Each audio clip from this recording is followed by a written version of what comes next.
esa manera toda tu casa quede, Señor amado, en ti poderosamente bendecida. En el nombre de Cristo Jesús. Amén y amén. Gloria sea al Señor. Bien, vamos a concentrarnos, sí, recordando que los primeros versículos de esta porción bíblica de Santiago 3, capítulo número 13 en adelante ya fueron motivos de estudio.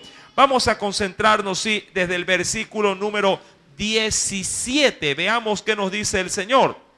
Santiago capítulo 3, verso número 17, dice la palabra: pero la sabiduría que es de lo alto, dice la Escritura, es primeramente pura, luego ¿qué viene acompañada? Dice ahí después, pacífica, tercero, amable, cuarto, benigna, quinto, llena de misericordia y de buenos frutos. Podríamos unir ambas. Y por último dice, sin incertidumbre ni hipocresía. Y podríamos también unir esa expresión, sí, de manera conjunta. Ahora bien, sí, recuerde, mi querido hermano, que hemos estado dando, sí, los ciertos tipos de significados en el idioma griego. ¿Para qué lo hacemos? Simplemente para poder recabar de manera más profunda, ¿sí?, el significado de cada una de estas cualidades o virtudes que tiene la sabiduría que desciende ¿de dónde? Dice la Biblia,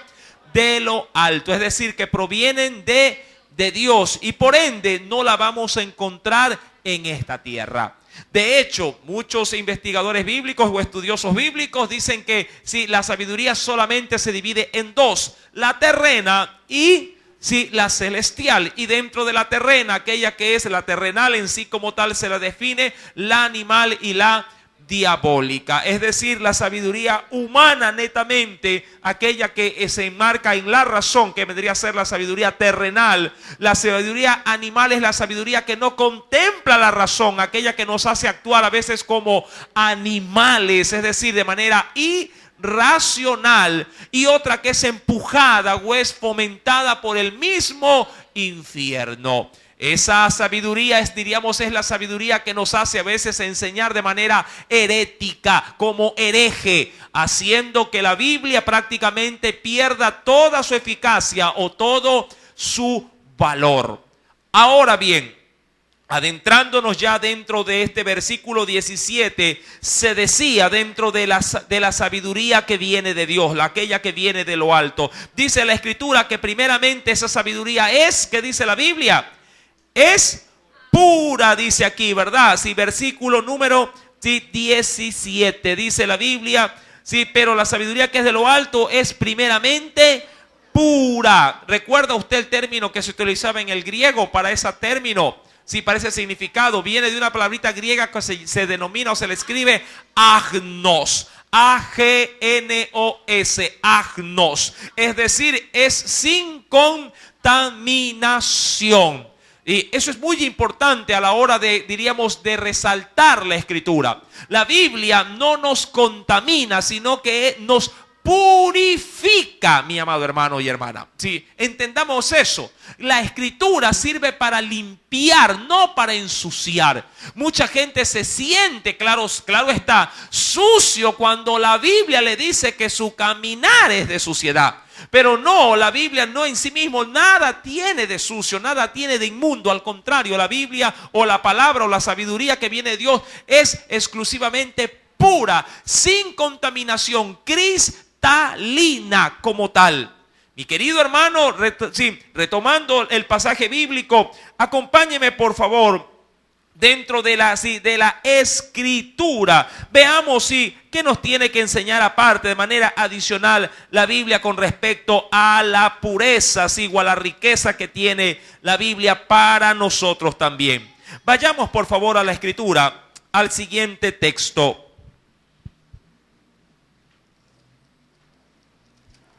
Dice la palabra del Señor, en la carta de Santiago, epístola de Santiago. Primeramente vayamos a un texto bíblico para poder ahondar. En el capítulo número 1, mira lo que nos dice el Señor.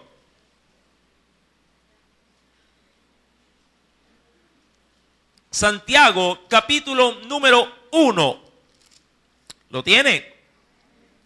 Dice la Escritura, sí, en el versículo número 27. Entendamos primeramente esto. ¿Ya lo tiene?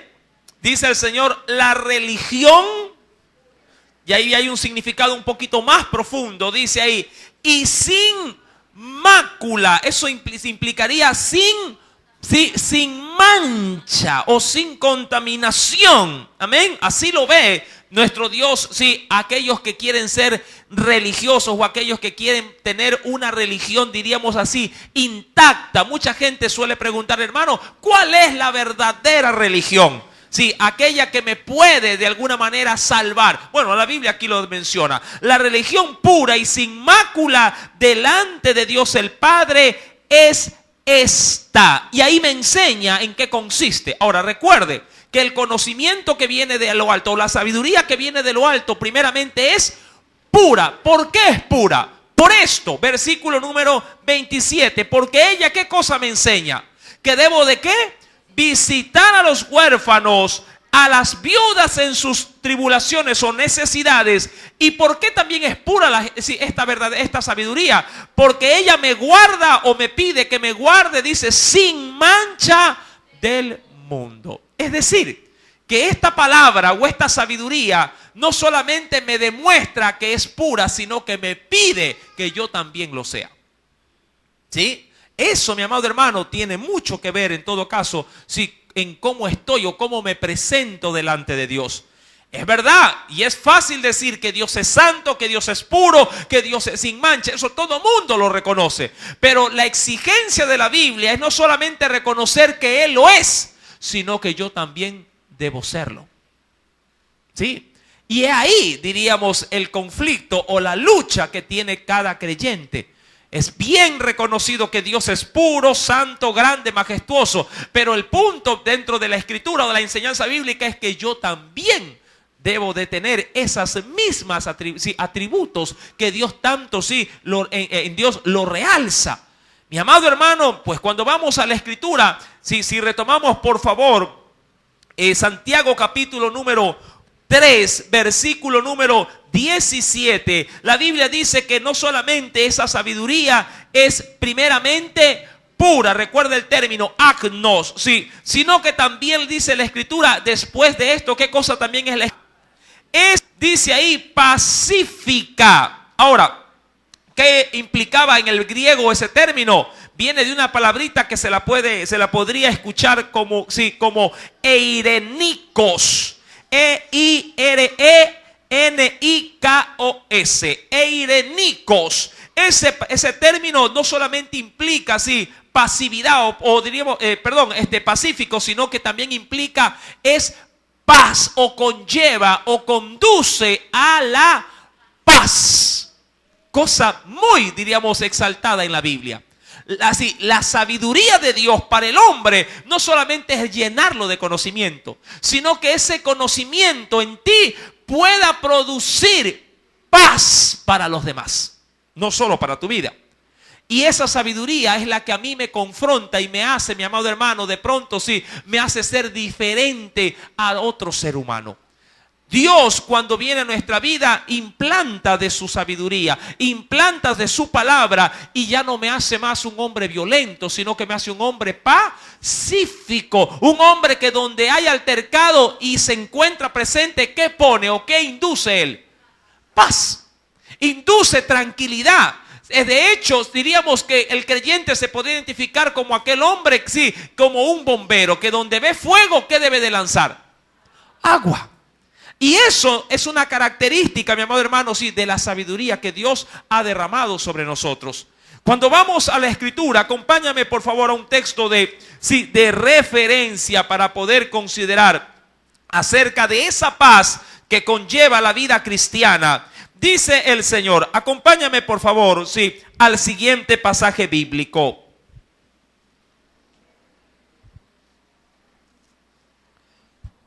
Perdón.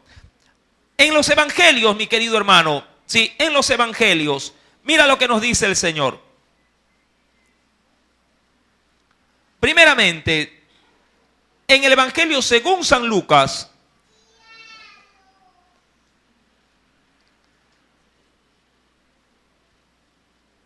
Evangelio según San Lucas. Es decir, en el capítulo número 24. Mira lo que nos dice el Señor. Lucas, capítulo número 24. Evangelio según San Lucas, capítulo número 24. Es importante considerar, sí, las palabras de Jesús. ¿Ya lo encontró? Versículo número 36. Lucas capítulo 24, verso número 36. Mientras ellos, dice ahí, aún hablaban de estas cosas, hablando obviamente de qué, de que Jesús había, ¿qué cosa? Resucitado, pero otros también decían que Jesús no había resucitado. Había mucha confusión al inicio. Dice, mientras ellos aún hablaban de estas cosas, Jesús se puso en medio de ellos. ¿Y qué dice la Biblia que les dijo?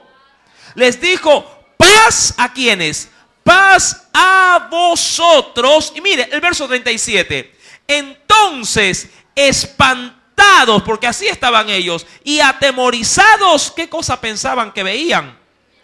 Dicen en otras versiones, un fantasma. Mi amado hermano, cuando hay intranquilidad, cuando hay de pronto, cuando hay, diríamos, falta de comunión con Dios, cuando hay intriga en el corazón, un creyente viene a poner la paz, porque eso es lo que Dios ha implantado con su conocimiento, con su palabra. Adicionalmente, por favor, acompáñeme a otro texto bíblico. En la carta a los Romanos. Vayamos, por favor. Romanos, en el capítulo número 8, mira lo que nos dice el Señor. Carta a los Romanos, capítulo número 8. ¿Lo tiene? Romanos, capítulo número 8. Dice en el versículo número 6.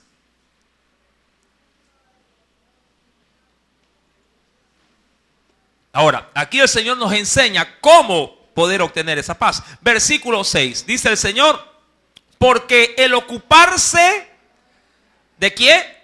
De la carne, es decir, de todo aquello que solamente es para lo material, si así se lo podría de pronto encaminar, son enemistad contra Dios.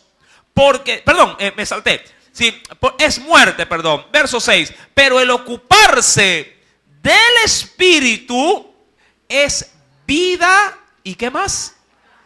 Ahora, diríamos a manera ya de enseñanza práctica, cada vez que usted se ocupa, ¿sí?, de ponerle a su vida, ¿sí?, de esta palabra, cada vez que usted se preocupa en su vida de, en este caso, llevarlo a los atrios de Dios, cada vez que usted se ocupa en su vida de qué, de pronto someterlo a la oración, cada vez que usted se ocupa en su vida de tenderlo a las buenas obras, las cuales Dios ha ordenado, usted sin darse cuenta está poniendo ¿qué cosa en su vida?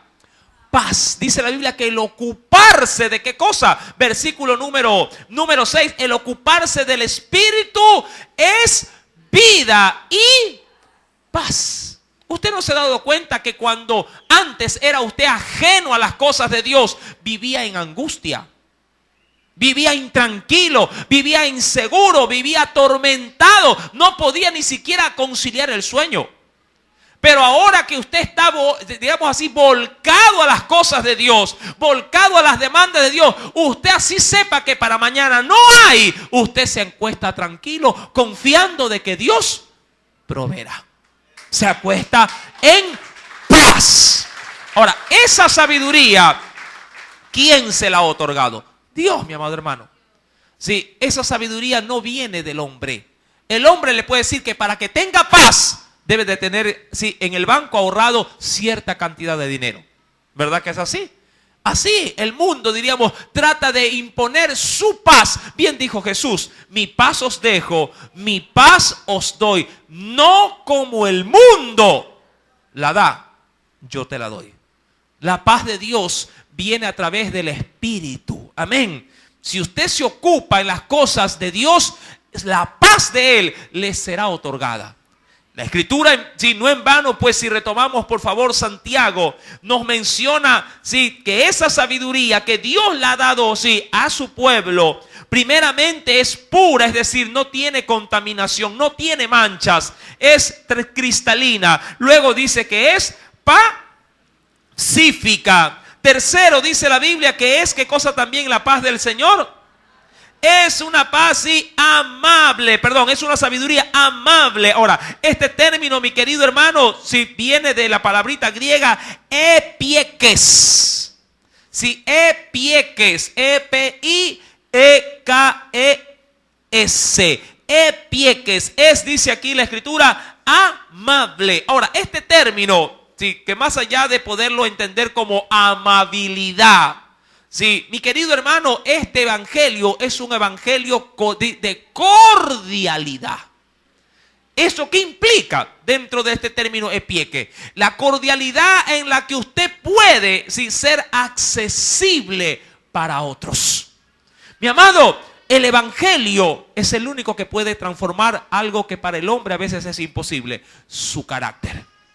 Este evangelio puede, sí, domar, puede de alguna manera, diríamos así, hacernos aceptos ante los demás. Eso es lo que significa el término epieque.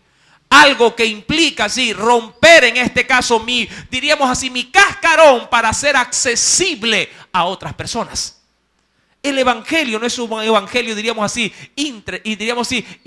bueno, si quiero utilizar un término conocido, no es algo que diríamos ser que es introvertido, sino que es algo extrovertido. Es algo que se lo puede exteriorizar.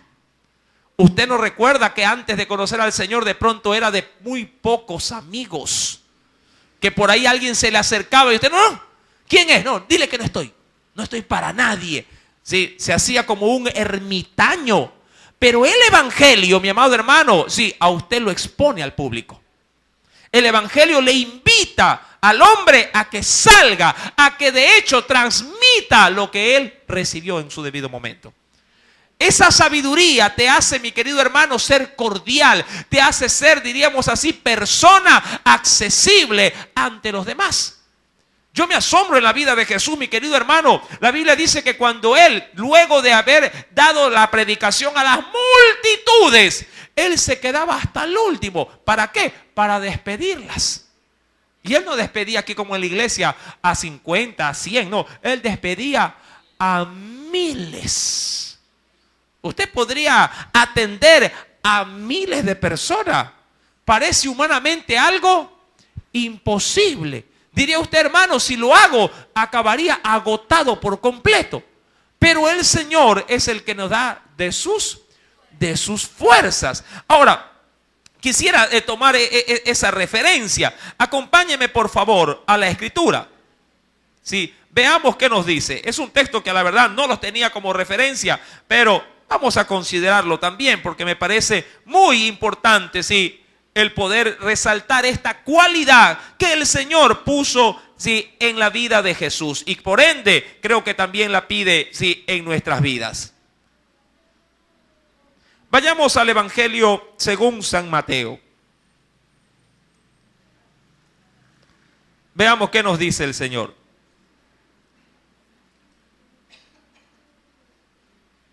En el capítulo número 14, mira lo que nos dice el Señor. Evangelio según San Mateo, capítulo número 14. ¿Ya lo tiene? Bueno, voy a leer un poquito el contexto para poder entender, sí, el texto en sí mismo. Versículo número, sí, 21.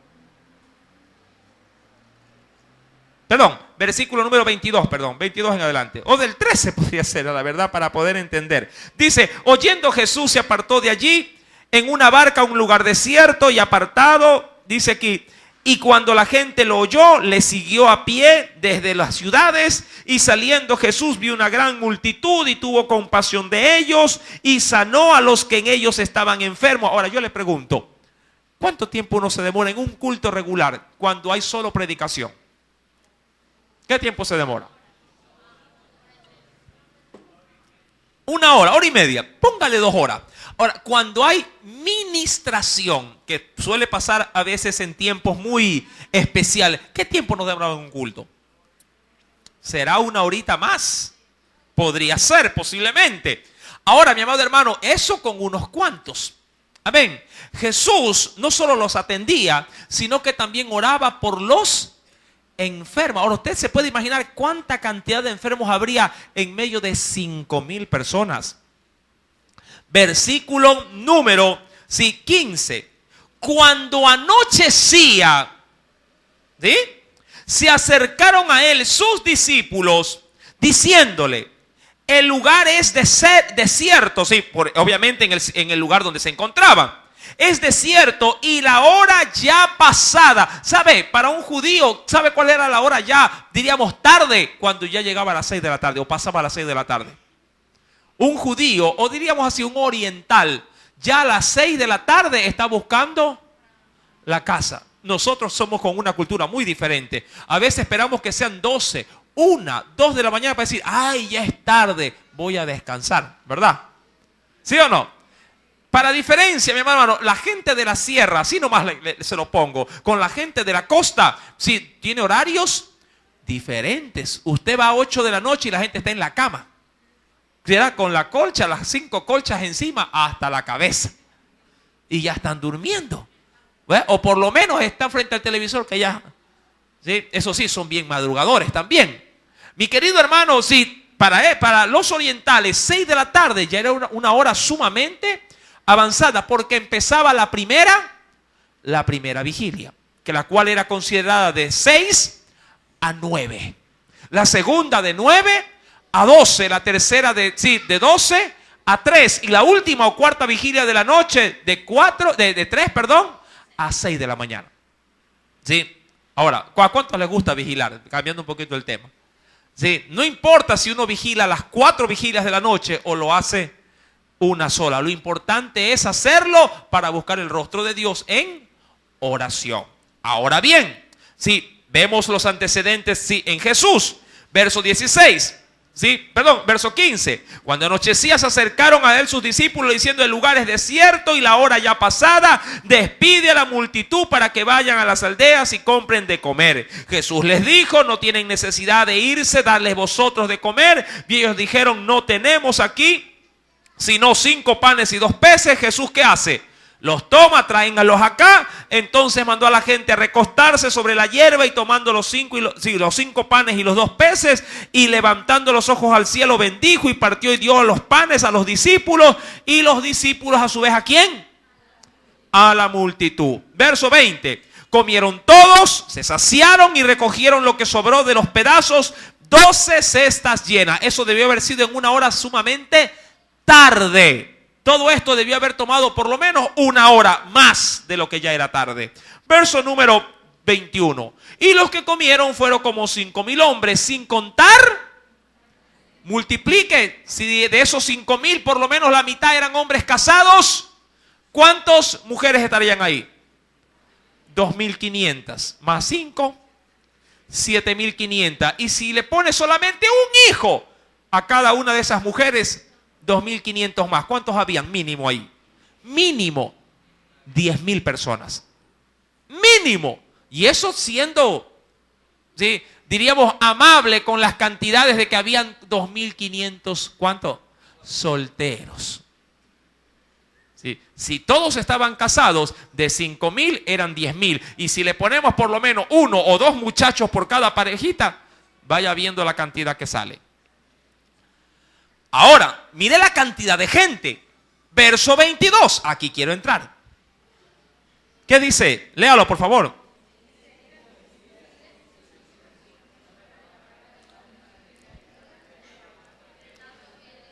Ajá, mire, mi amado hermano. Dice la Biblia, entre tanto que él despedía. ¿A quién, mi amado hermano? A unos. A la multitud, y lo hacía, mi querido hermano, hasta el momento que ya no había nadie, porque el verso 23 dice, despedida la multitud, es decir, que ya no había nadie, subió al monte ¿a qué? este varón tenía las pilas, no las Energizer, tenía las del Espíritu Santo. Pregunto, a veces, mire, a veces yo mismo termino de predicar y me siento allá atrás y caigo como saco. Y digo, ya no hablo. ¿Sí? Y si a esto dicen, pastor, un ratito nomás, ¿no? A uno lo cogen, ese ratito es como media hora a veces, ¿no? El ratito. Y de pronto hay otro hermano que dice, hermano, a mí también. Y le digo, bueno. Mi querido hermano, es necesario entender, sí, que esto, sí, no es una fuerza natural. Esto viene ¿de dónde? Poder relacionarse, porque eso es lo que quiero resaltar en este texto. El poder relacionarse, cuando la escritura que esta sabiduría es amable, no implica simplemente que es alguien, sí, alguien que simplemente manifiesta cortesía, sino que alguien que manifiesta así apertura para que pueda existir esa cortesía. Y eso viene solamente de Dios para el hombre. Porque es solamente en Dios que tú logras tener carisma y apego a otras personas para poder compartir. Porque ese es el fin, esa es la finalidad. De que yo soy accesible, pero no para pelearme contra mi hermano o contra mi prójimo, sino para poder siempre darle un mensaje de Dios para su vida. ¿Sí me está entendiendo? De ahí que entre hermanos estaría de más decirle, no pueden haber roces o diferencias. De pronto no podríamos coordinar en tal o cual criterio, pero hasta ahí podríamos llegar. Pero de eso a que se haga mi enemigo, eso ya no viene de una mente de lo alto, sino de una mente terrenal, animal y diabólica. ¿Sí me está entendiendo? Eres tú de aquellos que permite, ¿sí?, el libre acceso a tu vida para que fluya el evangelio. Porque todo eso es la intención de la Biblia. Poder transmitir ese mensaje a otros para que los transforme. Mi amado hermano, cuando vamos pues a la escritura, vemos dentro de Santiago capítulo 3, versículo número 17, que también sí, esta sabiduría no solamente es pura, no solamente es pacífica, sino también es benigna. Sí, y eso viene de un término en griego eupeites. Así es, ahí está bien escrito. Sí, eupeites, E-U-P-E-I-T-H-E-S. Dentro, mi querido hermano, de esta sabiduría que se la conoce como eupeites, sí. Como decimos nosotros, se me lengua la traba, ¿no? Se me traba la lengua. Sí, no es mi idioma, obviamente, sí, pero trato de rescatar en sí estos significados. Pero lo hago con el único propósito de poder aprender más de la palabra. Sí, benigna. Esta benignidad, mi amado hermano, tiene que ver con la dadivosidad, sí, que produce el evangelio en mi vida. Sí, todo aquello que me hace manifestar la bondad de Dios que un día a mí también me ha sido otorgada. Benigna, buena. Esta me hace dar prácticamente buenos frutos, mi querido hermano. Sí, dice la escritura, por eso esto viene muy ligado con lo que sigue a continuación, que dice, llena de misericordia y de buenos frutos. Esa benignidad produce en mí, diríamos así, la consideración para mi prójimo, para yo estar siempre dispuesto para toda buena obra. Esa sabiduría, mi amado hermano, es la que me ha hecho cambiar mi forma indiferente de ver a mi prójimo para poder siempre tener la disposición de cómo ayudar.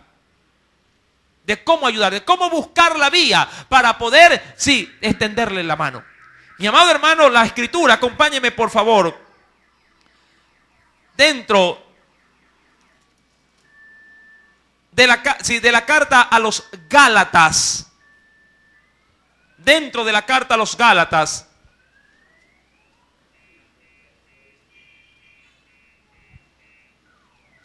mira lo que nos dice el Señor. En el capítulo número 6,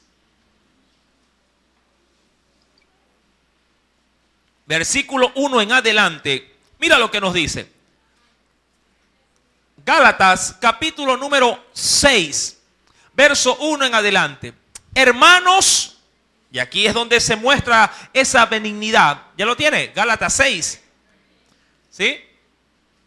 Hermanos, si alguno fuere sorprendido en alguna falta u ofensa, vosotros que sois, ojo, ¿qué dice que somos?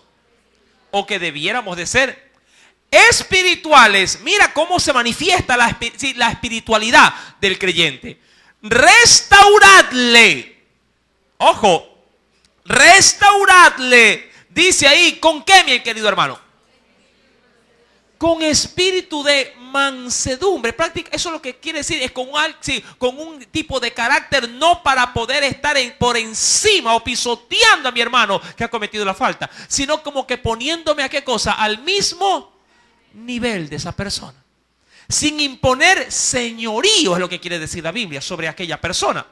Aún más, dice la Escritura, si considerándote a ti mismo, no seas que tú también seas tentado. Pero mira dónde quiero llegar. Versículo número 2. Sobrellevad los unos las cargas de los otros. Y me interesa cómo termina ese texto. Y cumplid así la ley de Cristo. Tu hermano ha caído en desgracia. Si esta sabiduría en ti se manifiesta, has de saber que tú tienes que identificarte con tu hermano que ha caído en esa desgracia. Eso es ser verdaderamente sabio. La sabiduría de afuera es diferente. La sabiduría del mundo es supérate tú, aun cuando pisotees o a cuando tengas que pisotear a quien tengas por delante. Usted siempre ha escuchado allá en el mundo, sí, en la esfera obviamente, sobre todo laboral. No, es que esa persona me quiere serruchar el piso o el puesto. En Cristo, mi amado hermano, nadie se serrucha el puesto. Amén. En Cristo, al contrario, al caído, nosotros aún, si no puede alzar su pie, nos agachamos para que Él pise encima de nosotros. Y Él pueda subir o pueda crecer.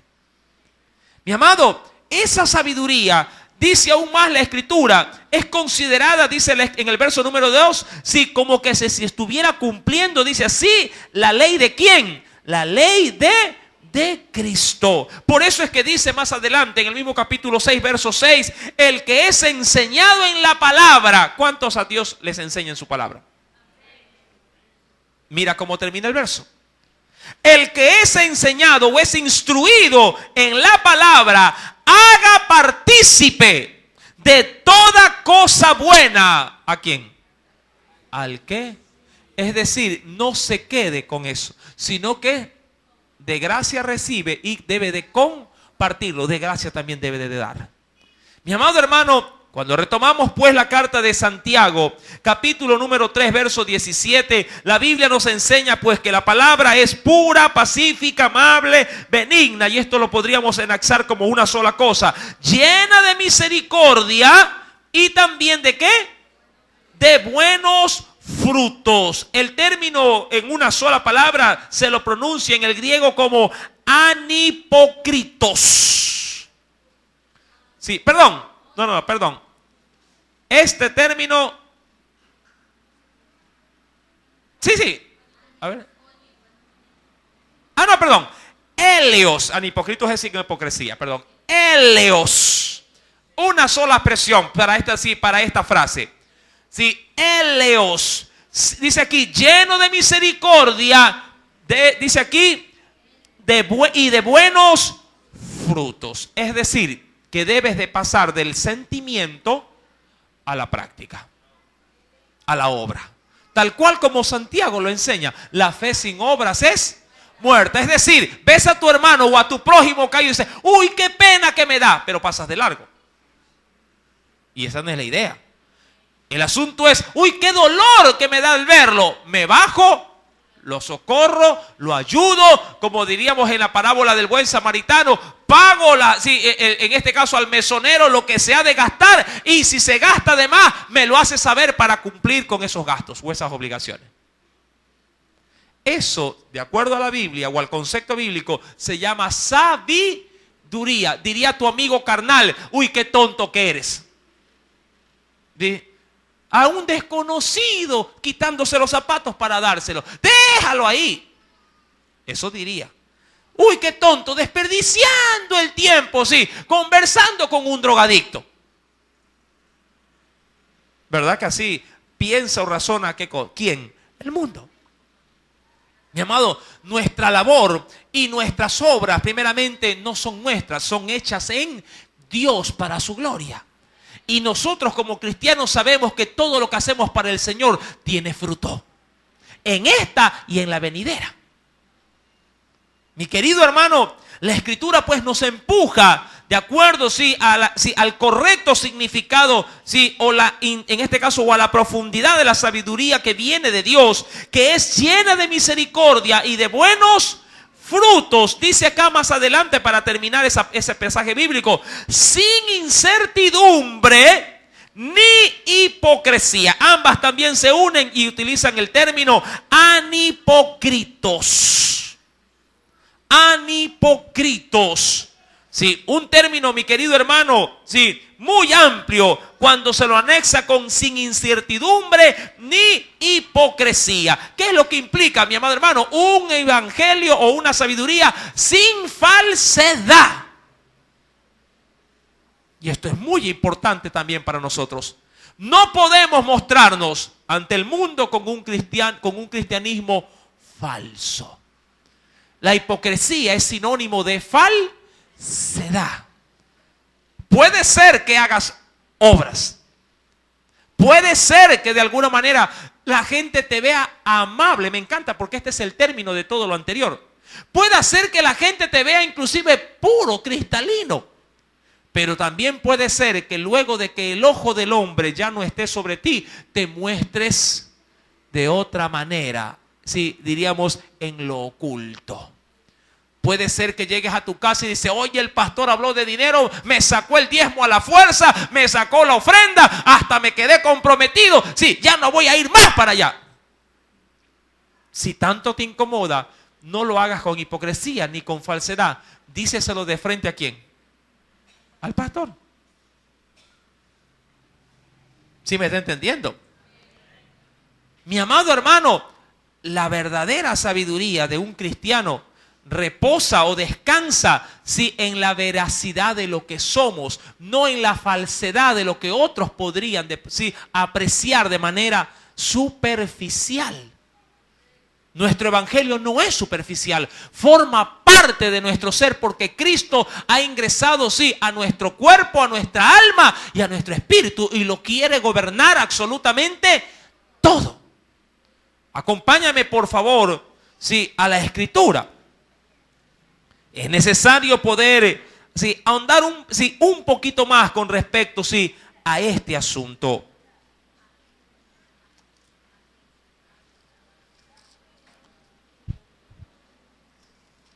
Dice nuestro Señor. Acompáñame por favor.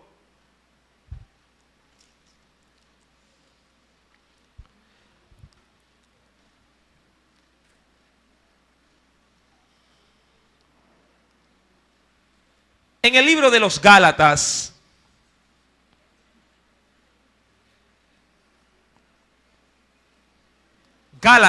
capítulo número 2. Mira lo que nos dice la palabra de nuestro Dios.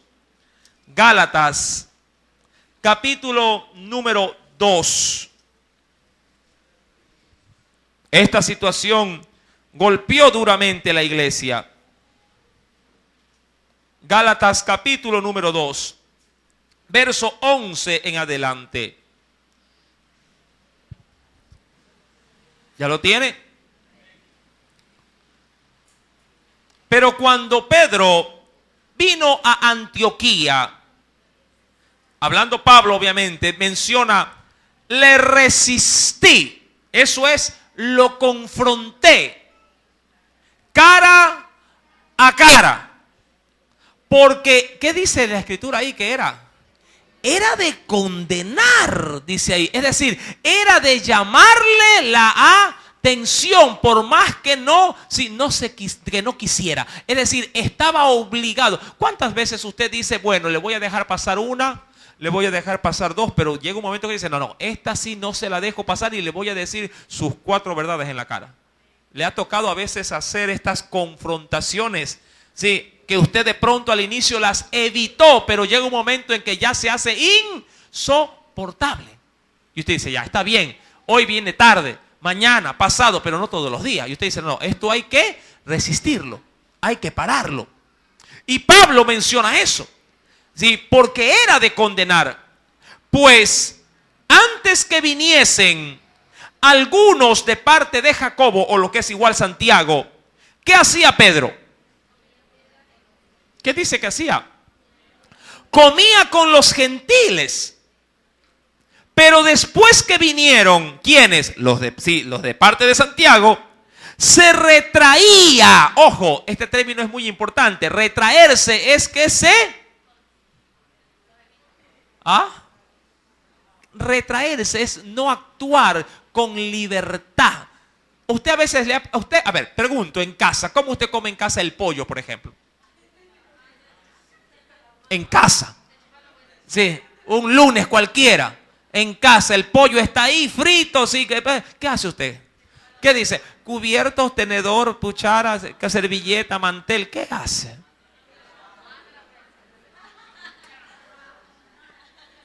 ¿Verdad? Hay adultos que comen como niños, cogen la mano, se meten los dedos a la boca, se chupan los dedos. ¡Qué rico que está! No hay otra presa. Cuando hay visita, ¿cómo actúa? El tenedor, por favor. Eso es retraerse, no naturalidad. ¿Sí? Pedro no actuó con naturalidad.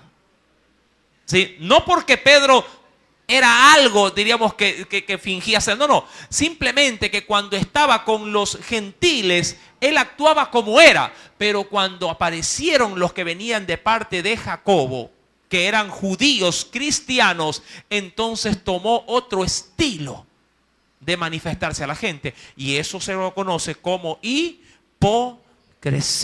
Aparentar algo que no se es. Versículo número 13. Perdón, verso 12 estamos. Pues antes que viniesen algunos de parte de Jacobo, comía con los gentiles, pero después que vinieron se retraía. ¿Y qué más hacía aparte? Imagínese que usted venga un día al culto, ¿sí? Como hoy, y al final del culto de pronto, sí, todos, ¿sí? Nos saludamos o nos saludamos todos. Sí, nos abrazamos, nos besamos en el nombre de Jesús, oramos por usted si está enfermo. Sí, pero ¿qué pasaría si mañana, en un culto normal, cuando usted venga y dice, pastor, Dios le bendiga? Sí, Dios le bendiga. ¿Cómo se sentiría usted? Uy, ¿qué le pasa al pastor? ¿Verdad? ¿Qué le hice? Sí, por lo general uno puede pensar así, ¿qué le hice? O a su vez, digo, ¿qué tendrá? Estará enfermo y comienza usted a elucubrar, empieza a pensar. A Pedro, mi querido hermano, antes de que reciban la visita, los gentiles venían y decían, Pedrito, Dios le bendiga, mira, ahí está el que conoció a Jesús, sí, muchacho, vengan para acá, hay una historia que les quiero contar. Todo era felicidad, todo era apertura. Cuando aparecieron los discípulos, sí, en este caso, que venidos en este caso de la iglesia en Jerusalén, le decían, Pedrito, Dios le bendiga, Dios te bendiga, chao, chao. ¿Qué le pasa a Pedrito? Dice la Biblia que se retraía, pero también se apartaba. Es decir, que se estaba haciendo lo que se conoce en la Biblia como acepción de personas. ¿Sí? Eso a veces pasa dentro de las iglesias. ¿Sí? Por eso yo soy ajeno en que en una iglesia se hagan grupitos. El cristiano debe demostrarse con apertura para todos. Sí, a veces usted no se ha dado cuenta cuando vienen sobre todo visitas. Sí, mi amado hermano, que de pronto puede ser que venga un joven a un culto de jóvenes, no valga la redundancia. Sí, y como el grupito ya está, se conoce, son panitas, son chéveres, entre ellos se reúnen. Y el que viene por ahí está allá en la esquina, sentado. Pregunto, ¿querrá venir al culto el día de mañana? ¿Qué debe de hacer la iglesia si tiene la verdadera sabiduría? Ya vimos esa otra parte. ¿Qué debe de hacer? Es amable, cordial, apertura. No lo conoce el grupito que ya se conoce. No digo que se desbarate el grupo, pero que incluya al nuevo en el grupo. Amén.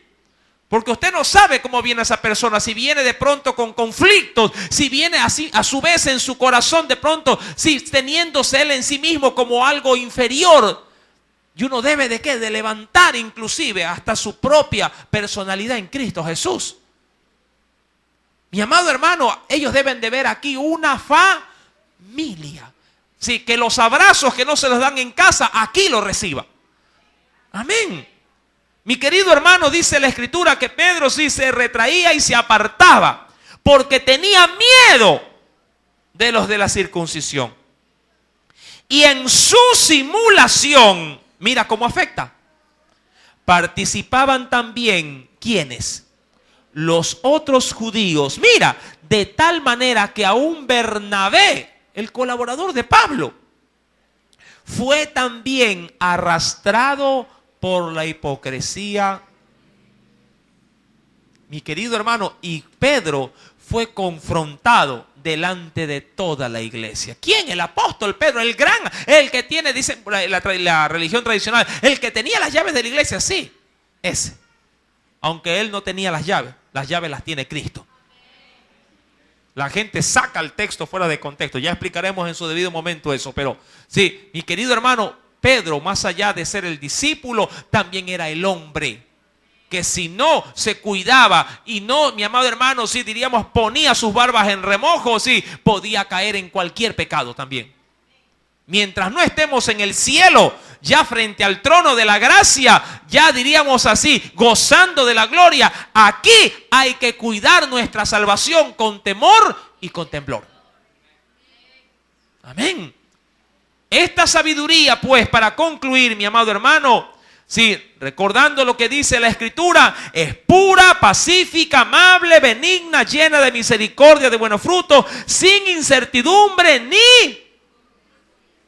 No podemos simular, no podemos aparentar, no podemos ser falsos.